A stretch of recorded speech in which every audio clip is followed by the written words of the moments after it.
Today we continue building what will definitely be the biggest wargaming board on this channel and potentially in the history of Warhammer scenery. It's time to build the Imperial Palace on Terra. Yes, we are once again diving into crafting probably the most famous location in all of Warhammer, the Imperial Palace on Terra from the grimdark universe of Warhammer 30,000. This build is going to be an absolute monster, and just a few weeks ago I revealed to you all that I have actually already been working on it in disguise for well over a year. We had a brief look at the sections of the generic urban cityscape that have been achieved so far, but today we're doing our first deep dive into a section of the palace and a type of wargaming board that I have wanted to make for so long. The dungeons and interiors of mighty fortifications and bastions of the ramparts of the Imperial City. In case you're somehow not familiar with the Imperial Palace, here is a quick primer. 28,000 years into the future, planet Earth, or Terra, is a massive industrialized rock covered with sprawling hive cities and manufactorum complexes. At the conclusion of the Horus Heresy, the greatest civil war in the history of mankind, Terra and the palace itself are engulfed in an apocalyptic conflict. The Imperial Palace is an absolutely monstrous structure, built on the bones of the old Himalayan mountains at the conclusion of the Unification Wars, with the circumference of the outer ring wall measured in the thousands of kilometers. Its spires soar high into the clouds of Terra's atmosphere, and its subterranean structures down into the Earth's very mantle. As we discussed in the last video, there's no way I'm going to be able to build this location fully to scale, so instead we're going to focus on some key regions to capture the environment and stitch them together into an epic mega board, much like the amazing layout I recently saw at Warhammer World. The centerpiece of the incredible exhibition over there was a huge inspiration for me to really get on with this build, and it's the perfect showcase of the style of board I want to create to capture this incredible location. But with the big move to New Zealand just around the corner, we're going to be building the board into components in super modular pieces so that they're not only easy to travel, but also super adaptable for use in the many Heresy and 40k campaigns unfolding over the coming years. And I'm sure, as many of you know, our massive Horus Heresy campaign, The Mark of Calth, is currently underway here on the channel. It's an absolutely insane narrative campaign comprising over 50,000 points of models and nearly 30 videos, including 9 huge battle reports that are unlike any other battle report on YouTube. They are mental. All the links are down in the description. Please, please, please go and watch them. You will not be disappointed. But in our third episode, the campaign takes place in the Zetson Varied Yard orbital station, the interior of a huge space station in the upper orbit of Calth, and it features a whole host of epic sequences, including Primarch Guilliman himself leading a teleportation strike force to take over the station and retake control of the orbital weapons to try and save the day. The 2 battle reports featuring the scenery we're building today went live earlier this week here on Zorpazorp and over on Broadsword Wargaming. So once you've seen this board come to life, get on over and check those out. Link below, down in the description, and the pinned comment. So I knew that I needed a really sexy set of scenery that could be generic enough and adaptable enough to be basically the inside of any 30k or 40k structure, from the inside of a space station or a spaceship right up to the interior of the Imperial Palace defenses. Now, Games Workshop have some amazing plastic kits in their Zone Mortalis Necromunda range, but they're very expensive, and I need a full board of about 8x6 or 40 square feet just to start with, and probably eventually 5 or 6 times that in the full Imperial Palace build, so that wasn't going to be particularly cost effective. And then an awesome little Aussie company called OTP Terrain and Scenery came to my attention, and they offered to send me a whole bunch of their amazing Killzone scenery. This scenery absolutely blew my mind. It's essentially a set of sci-fi themed dungeon tiles, so wall tiles, floor tiles, pillars, doors, gates of different sizes, and can be assembled in any configuration imaginable to make the perfect super modular sci-fi interior, and it's the ultimate canvas to start our Calth orbital station and the Imperial Palace bunker build journey. As you can see me here playing with the huge amount of stuff OTP sent me, I just want to openly state that this is not a sponsored video. OTP are not paying paying me to make this, but as a thank you for using their scenery, they have set up an affiliate link and a discount for my viewers. So if you guys fall in love with this scenery as much as I did, use the link below in my description and the code Zorpazorp to get an extra 5% off for you guys, and you'll send some dollary dues back to support the channel. Thank you so much to the OTP guys, your work is amazing. So OTP sell this as a physical product that is 3D printed by their absolutely epic printing farm here in Australia. They are FDM prints on industrial quality Prusa printers, and they are easily the best quality 3D prints I've ever seen. They ship all over the world and have a whole bunch of epic products available, and they aren't some huge company, but a family-run Aussie business and some of the loveliest folks I've met in the hobby. I'm so absolutely stoked to have them support the channel and the Mark of Calth Heresy campaign in this way. So I'm absolutely losing it. This is basically Lego on crack, the Warhammer edition. I am having so much fun just playing with all these different parts. I've sorted them out into boxes by type, and now it's just diving in and having a play, making different shapes, rooms, configurations. But I think to fully get my head around building a massive layout with this stuff and how I'm going to make that modular, what size the tiles are, how the different pieces interact, I think the best thing to do is to just activate floor hammer mode and go into the studio and lay everything out on the ground, and we'll see how it all comes together. So the first decision for us to make is how we actually break down the board into modular tiles. But before we can go there, I started throwing everything down into a layout that will suit the Mark of Calth teleport assault on Zetson Verid Yard. I knew I'd need a large chamber for the squad to teleport into, and then a whole host of passageways for them to navigate, but also some other big points of interest, like a security checkpoint, complete with armories and security consoles, and I also really wanted a large hangar space to represent the hangar that the word bearers first landed in under the guise of friendship and then murdered their way to the control room in the ultimate act of betrayal. The control room itself is actually a whole separate board for the second mission that takes place on this board in the Mark of Calth campaign, which features a bunch of new pieces that we'll make in a little bit and reuses bits from this first mission layout. With the first layout roughed out, I decided that I would have a host of different sized tiles, many of them just staying in that single 6-inch square with the piece glued onto them for ultimate modularity, but I combined some of them into larger tiles by taking 2, 4, or 9 of those 6x6 tiles and gluing them down with liquid nails to sheets of 3mm MDF. This gives the larger tiles strength, but doesn't elevate them too high above the normal floor height. It just sort of looks like a step between different floor panels in the interior of the space station. I moved through all the layouts so far, gluing the wall panels and pillars and doorways to their corresponding floor tiles with liquid nails, and I just want to stress how damn easy this was. Most of the prints required absolutely zero cleanup, which just blew me away. 3D printing has come a bloody long way in the last few years. The only thing I did have to do was shear away a few of the little tabs on the sides of different doors and gate pieces so that I could keep them as fully modular tiles, but that was really simple. With the tiles assembled, we have a great canvas to build up from, but now it's time to really start to bring some life into the board and add some sexy details. Now, the other great thing about adding details to these fully modular setups is you can super easily change the flavor of the board by magnetizing a whole bunch of options for the layout. But that of course leads to the question, Magnets, where do I find them? Well, look no further than the magnetbaron.com, your DIY super magnet home. I've been doing loads of magnetization lately for the staggering amount of Horus Heresy vehicles drowning my studio, and super strong magnets designed for wargaming are an absolute god emperor send. The magnetbaron.com have a huge range of wargaming magnets, including specific kits for notoriously difficult to magnetize models, magnetized movement trays, and even magnetized collapsible flight stands for that epic wargaming travel experience. I challenge you to find a better feeling in all of wargaming than the pure bliss of this moment. Magnetic perfection. Oh, that is a strong magnet.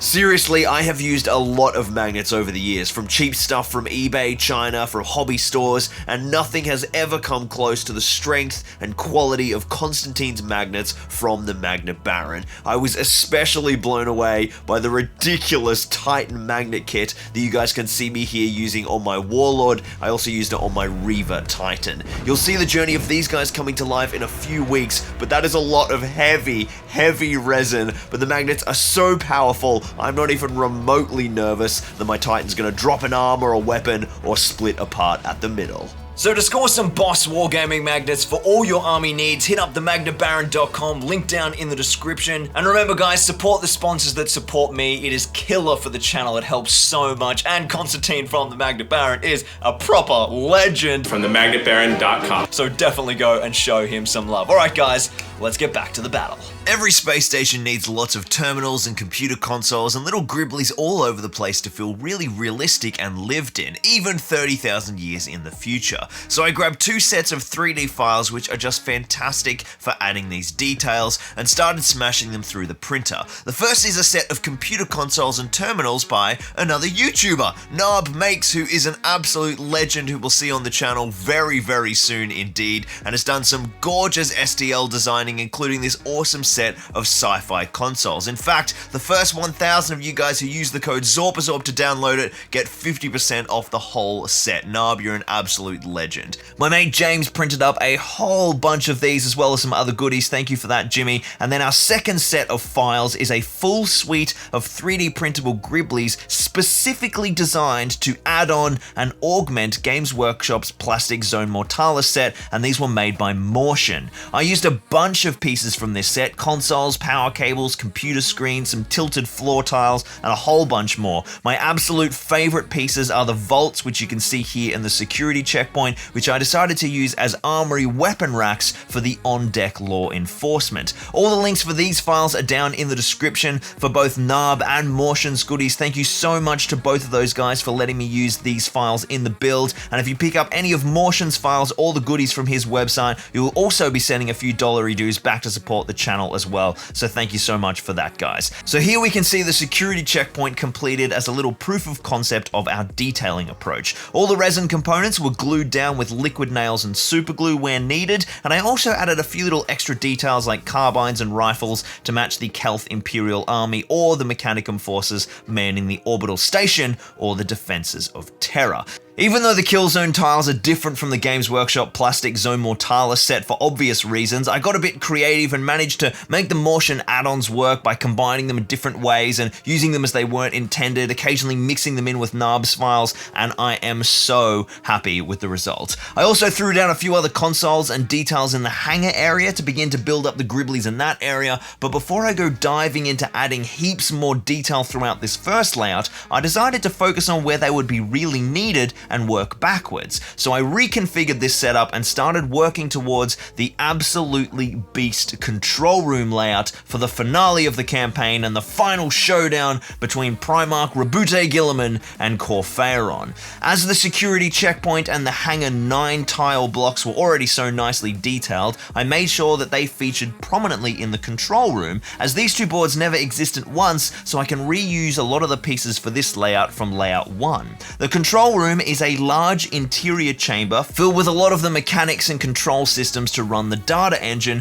which is controlling the orbital weapons grid of Calth. So I made up the edges with pieces from the OTP Killzone set, and then to make those parts go a bit further, I grabbed some of the plastic Zone Mortalis flooring from Games Workshop, which the lovely folks from Gap Games kindly sent over to me when Brett heard about this project, and used those to kind of space out that middle section. Just remember, if you're picking up any Heresy goodies or any Warhammer and Hobby supplies at all, remember to use my affiliate links, including the wonderful Gap Games here in Australia, as well as stockists in the US, EU, UK, New Zealand, and we recently added a wonderful stockist in Canada, the fantastic Torchlight Games and Hobbies, who are some really lovely folks and big fans of the channel. All of those links send some dollary dues back to the channel to support Zorpazorp, and you guys get the greatest prices for your hobby needs. Links down in the description. The next key features of this second layout were 2 amazing 3D printed resin vaults from Mortion, which my mate Davey printed up for me, which are configured to have these epic little power cores. This really inspired me to work these pieces into the objectives of the final scenario, so I decided that the final data engine console, which Guilliman and his kill squad would be fighting to reach, was protected by an energy shield that first had to be deactivated by the Ultramarine player securing and removing these power cores. I mounted the first one on the same 9 tile block as the hangar detail so that it would would feature in the first board too, and then the second one on the other side of the chamber for some interesting objective play. To bring in even more details, I had a whole bunch of the plastic Games Workshop Mechanicus piping sprues from the 40k Command Edition sets, and maybe some Conquest magazines, I think. So I clipped them all off, assembled them all with plastic glue, and trimmed down all the flash, and that gave me a wealth of wonderful piping and industrial components to add to the board. It's time to make a sacrifice to the Dark Gods to give yourself the chance to win an epic reinforcement bundle for your Heresy forces, including the new plastic Deimos Predator and Land Raider Proteus, some amazing armored support for your growing legions, whether you're new to the game or a grizzled veteran. And this time there are 3 ways to win. So like this video, subscribe, and comment down below your favorite model from all of the Horus Heresy range, or make a purchase through any of our affiliate links down below, or subscribe to our Patreon linked down in the description, or do all 3 to triple your chances. Remember, if you are gearing up for the Heresy, Middle-earth, or anything in between, use my affiliate links down in the description to grab the best prices in the UK, Australia, EU, US, Canada, and New Zealand. You'll get an incredible discount and send some dollary dues back to support the channel and power on the march to Terra. So I'm back out here in the garage, and we have assembled an absolute horde of bits with which to smash out this control room. We've got the GW plastics that we just assembled, all those industrial components, heaps and heaps of the OTP Killzone bits, and lots of 3D printed Gribblies. There's little cables and tilted tiles from Motion, consoles, vents, heaps of consoles from Narb. I even found some of the old stairwell pieces from the Cities of Death build. We are absolutely loaded. So first up, we need to build a bit of a sexy centerpiece here in the middle of the chamber, which is going to be a kind of a raised element, an upper dais for Guilliman and Corferon to fight on, and we're somehow going to link that in with all of the other components and build a bit of a narrative into this control room layout. The dais itself was made from pillars and wall pieces of the Killzone set, clumped together to make an interesting shape with an upper level that was continuous, and there were some 3D printed stairs where we've got a really nice playable upper element. I cut some of the plastic piping down to size and mounted it in the gap in the center and connected that to a terminal to make that upper platform become some sort of key monitoring station, pretty much to give Corferon a reason to be standing up there so we can have that epic duel in the middle up above all of the chaff down below.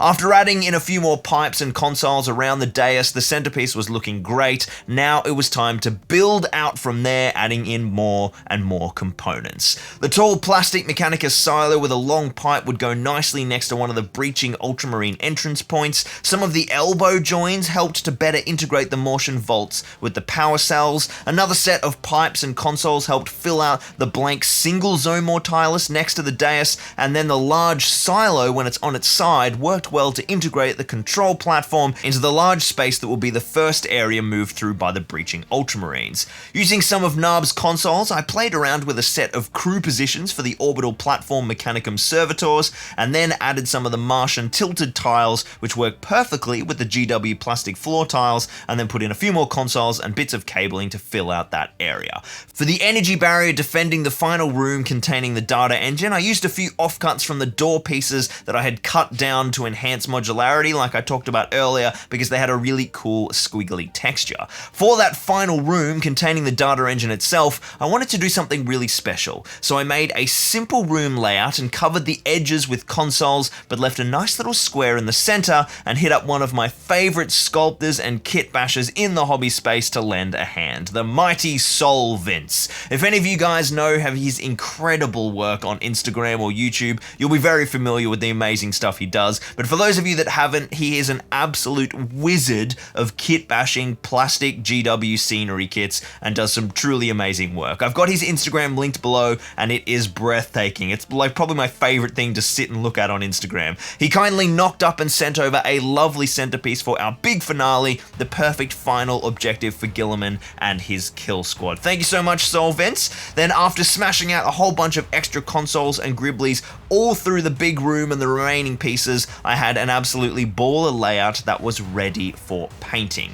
But before we dive into that, we need to get a handle on the next part of our massive Imperial Palace build, and of course the second half of the Mark of Calth campaign finale mega board, but building that absolute beast is going to have to wait until next time. A huge shout out to everyone who's been watching the Heresy campaign. Thank you so much. It hasn't gone as well as I'd liked, sadly, but to those of you who are loving it, a big thank you. you. And an even bigger thank you to these amazing folks, the mighty Zorpazorp Patreons, who support me day in, day out as I go about my wargaming madness. And if you want to join their number and get some amazing benefits, you can check out the Patreon link down in the description, or simply become a channel member here on YouTube by clicking the join button just down next to subscribe. Go on, give them both a good smash. Smash them! Smash the buttons! Remember to check out all the incredible scenery, including the Killzone sets available from OTP Terrain, as well as the STLs used for this build from Narb and Morshan. All of those links for those resources are down below. And of course, for all your wargaming magnet needs, from scenery to titans to troops and tanks,